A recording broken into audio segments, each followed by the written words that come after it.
Alright, so today we have an iPod Nano 6th generation in this fabulous pink color. The stated fault is a stuck power button, and someone was kind enough to write it on here in some Sharpie. Being 13 years old, these little things still impress me. I mean, it was 5 years ahead of the Apple Watch, and it's not far off in size, all while working with that enormous 30-pin connection and even, a headphone jack. Anyway, our described fault here appears to be accurate.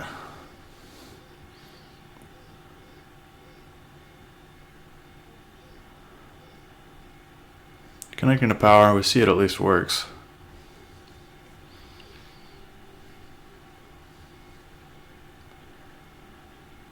Given some charge, I think the point is proven that our power button is not functioning. Oddly though, I feel absolutely no movement at all. If it was sticking, I would think I'd feel something. As always, I'm going to monitor the heat myself. Best to heat the entire display at once since it's so small. And since this form factor is so small, I can't use any of my suction cups. So this is a bit more tricky.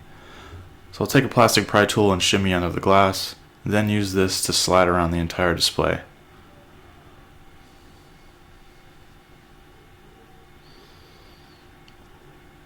With the display separated, we can go ahead and flip it out away from the headphone jack. Remove the two screws holding this metal plate and then remove the plate itself. And then the two connections for the display can be popped off.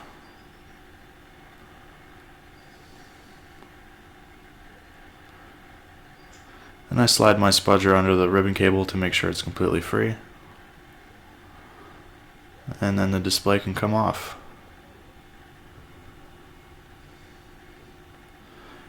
After removing the single screw and releasing our final connection, the PCB can be worked out.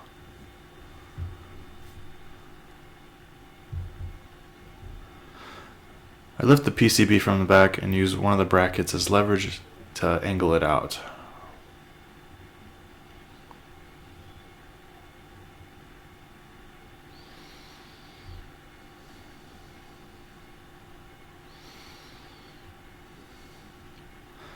With the PCB out, we can go ahead and pry and pop the battery. It isn't held in by much, so it shouldn't be too hard to remove.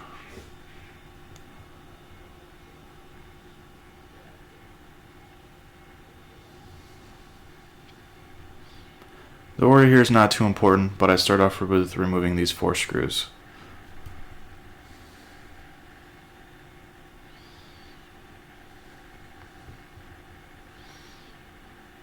Then this last screw. Then I remove the tape holding it in.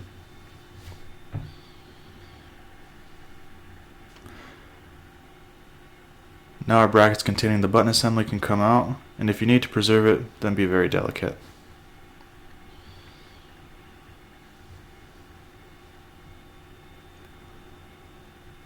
It is adhered to the side of the body, so go ahead and take a spudger and free it.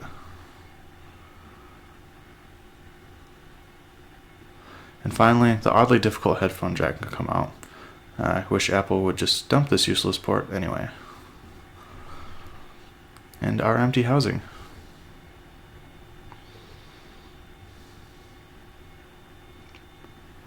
Examining the assembly, I believe I see our issue here. The power button is missing the black cap that these buttons usually contain. This could also cause the button to recess and appear not to move at all.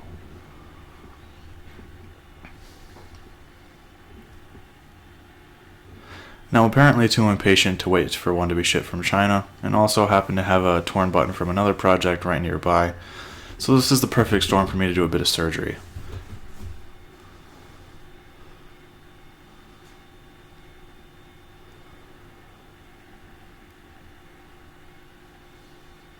And the broken cap just yeeted off into the abyss.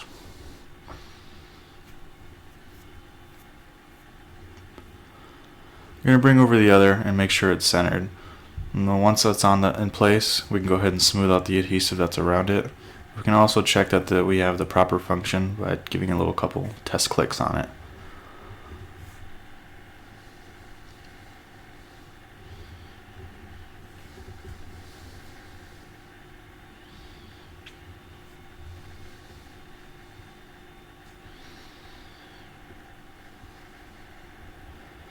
Now I can go ahead and reinstall everything.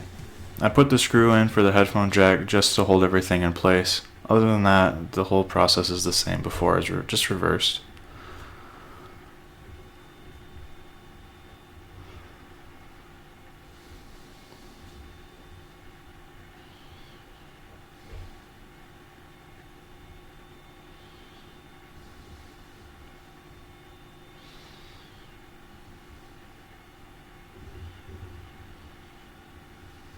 Feels nice and clicky now.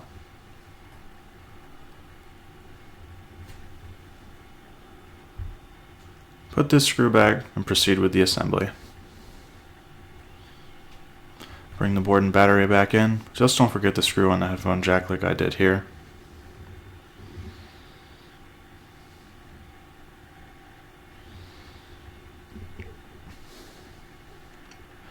Then we'll go ahead and connect the display to verify the repair before closing this thing up.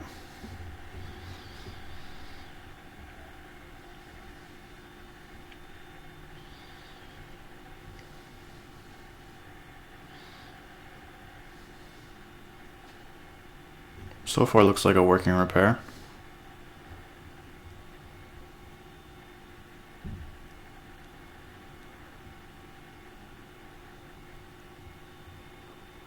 To solidify my point, I put the unit into the display console, and you can't do that without the power button.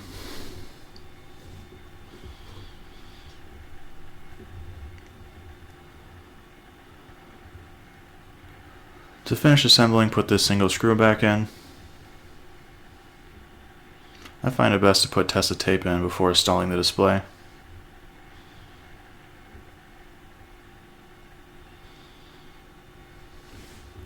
Install the display. Install the plate and the screws that go with it.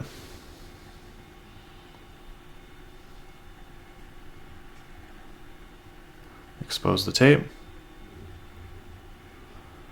Slide the ribbon cable under the housing and give the unit a good press shut.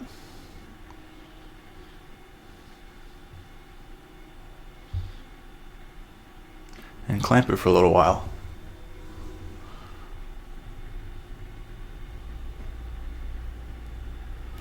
And this was the repair of an iPod Nano 6th generation. Even though it has to be completely disassembled to access the buttons, these aren't actually that bad to work on. Working on these older devices just reminds me of how great Apple used to be. I know it's not intended to be an Apple Watch at all, but I can't help but draw the comparisons. Mainly how difficult those watches are to service in comparison to this thing.